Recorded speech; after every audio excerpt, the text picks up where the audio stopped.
ibitero bya satani, uri umurengezi wacu, uri igihome kinkingira.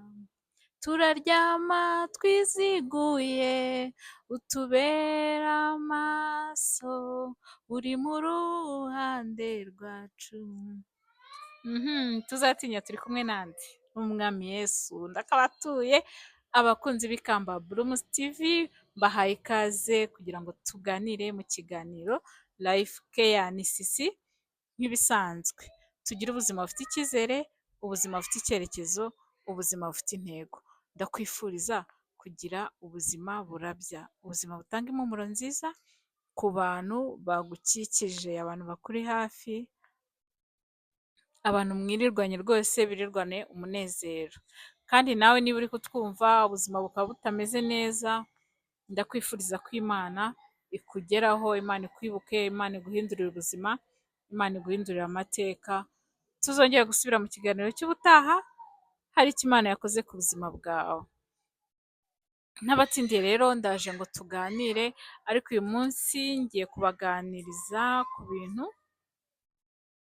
niba uri umukobwa, sibyo? Hari umuntu uri kugutereta, ibintu udakwiye guhita umubwira cyangwa se udakwiye kumubaza, cyangwa se ibintu bimwe na bimwe usanga ubwira umuntu ugutereta agahita ayo magambo wowe ukabimubwira nk'aho ari ibintu bisanzwe, nk'aho ari burage, nk'aho nyine muri kwiganirira, ariko ibyo bintu ntabifate neza. Mbese amagambo amwe n'amwe wabwira umuntu muteretana, urukundo rukiri rushya, umuntu ukigutereta, ugasanga ntago bimunejeje, ntago yumva bimuguye neza. Rimwe na rimwe akaba yanakureka kubera ibyo bintu uvuze. Niba rero ugiriwe aya mahirwe yo gufungura iki kiganiro, ukaba uri mu gihe cyo gukundwa, igihe cyo guteretwa, nyabuneka ntukureho, tuganire kugeza ikiganiro cyose kirangiye. Hari icyo byagufasha, hari icyo byahindura ku mibanire yawe n'abantu bagutereta. Byiza ko umuntu agira umuntu bakundana, kandi nanone bikaba byiza kumenya umuntu mbere y'uko mubana. Nubwo wenda iyo abantu bamaze kubana hari ibindi byinshi bamenya batari bazi, cyane cyane ko iyo mugikundana hari uruhande rumwe umuhisha, nawe hari urundi aba ari kuguhisha, ugasanga hari uburyo akwitwaraho, arakwitwararika, nawe ukamwitwararika, mukaba nta kintu mwapfa gupfa cyangwa ngo mushwane, ariko mu gihe ari kugutereta uba ugomba kumumenya nawe akakumenya. Ariko rero ibyiza ni ukumenya amagambo wamubwira, cyane cyane mutaramenyerana, akiri kukudaraga, ibintu bikiri bishyashya bitarajya mu buryo. Deko igihe muri kumwe n'uwo muntu uri kugusaba urukundo, ushaka ko mukundana, utangira kuganira nyine, niba hari n'abandi muri kumwe cyangwa muri mwenyine, ngo ngewe ngo mba numva ngo nakundana n'umutipe ngo ufite amafaranga menshi, ngo umuhungu ngo w'umukire, cyangwa se akaba yanakwinja akakubaza ati ariko se umbona ute, ubona ndi kayindi y'abantu wakunda, nawe ukaba wivuye inyuma ati shati ngewe ubundi mba numva nakunda umutipe usa inzobe, cyangwa se umutipe wirabura, cyangwa umutipe ufite amatuza, umutipe mbese uhagarara nyine ukabona w'inzobe cyangwa wirabura, mbese ugatangira kuvuga umuntu wumva wakunda. Rimwe na rimwe ukamubwira ati ngewe rwose numvaga nakunda umuntu w'umukire, umuntu ufite ubutunzi, umuntu ufite aho agejeje ubuzima, sinkunda kuvunika, sinkunda kujya mu bintu byo gutangira, ahubwo numva twakomereza aho tugejeje. Bene ayo magambo aca intege umutipe uri kukudaraga, umutipe muri gukundana cyangwa uri kukwigaho ushaka ko mukundana, bene ayo magambo amuca intege. Hari ibindi nanone abatipe badakunda, abantu uba ugomba kubyirinda kubibwira nk'umutipe uri kugutereta. Hari ukuntu igitsina gore nyine, hari ukuntu dukunda kuvugiraho, ukavuga ibintu nyine uko ubyumva, ukaba wamubwira ati abantu njyewe nabonaga usa nk'umuntu w'umuhehesi, usa nk'umuntu utereta, wakunda abakobwa.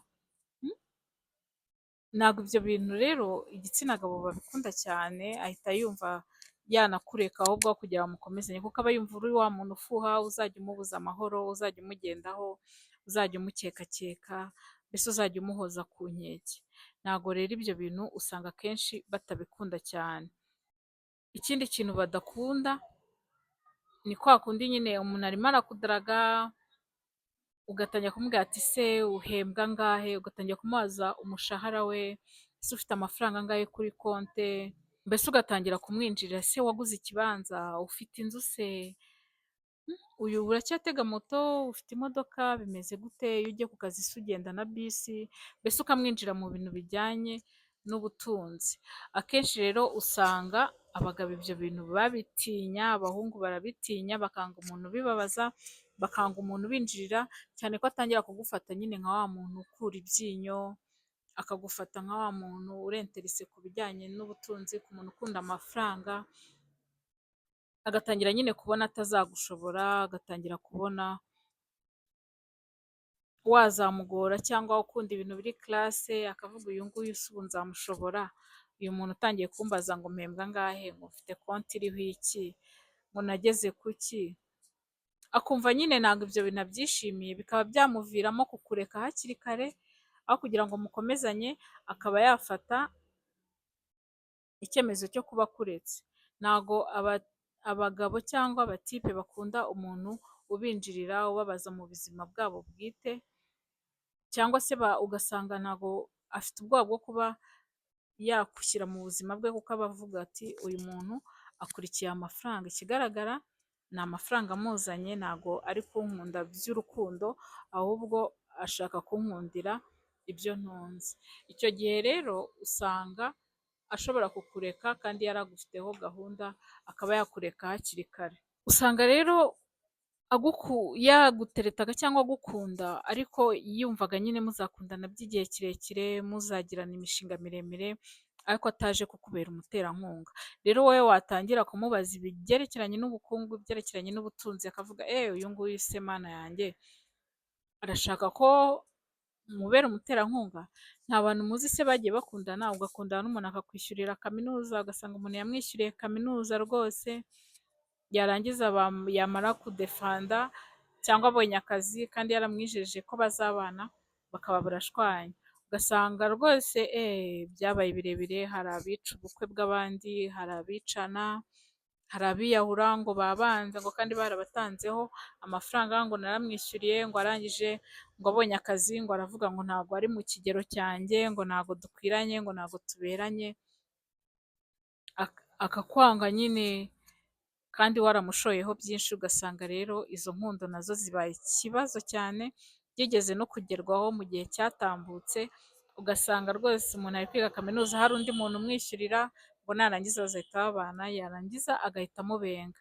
Rero abatipe ntabwo bakunda umuntu bagiye kubera umuterankunga, ashobora kumukubera ariko mwamaze gukundana, ibintu byagiyemo neza ku bushake bwe, akuterekanye cyane cyane ko ufite inzara n'inyota byo kumenya ibyo yinjiza.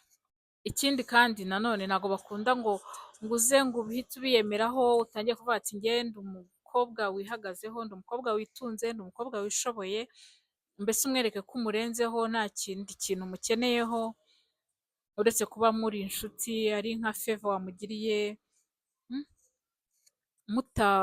ubundi atakumerita nyine, kuko uri kumwiyemeraho, uri kumubwira ukuntu urenze, ukuntu uhembwa amafaranga menshi, ukuntu witunze, ukuntu wiguriye inzu.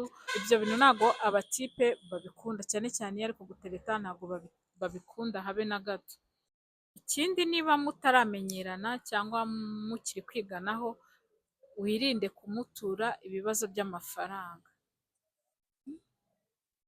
Ese we muribuka ukuntu nyine umuntu wasangaga nk'umuntu akundanye n'umutipe, bakimara nko gukundana bise binsetsa, ahise nko mu minsi 10 iri imbere agahita avuga ngo afitemo aniveriseri, kandi mu by'ukuri wenda nko mu kwezi gushize aniveriseri ye yarabaye, kugira ngo azakure uwo mutipe, azamukuremo amafaranga, mbese yazagira ikirori kandi urukundo rukiri rushyashya, bana nka desimene kabisa, akavuga ati sheri, ati uzi ko mfite aniveriseri mu byumweru 2 biri imbere.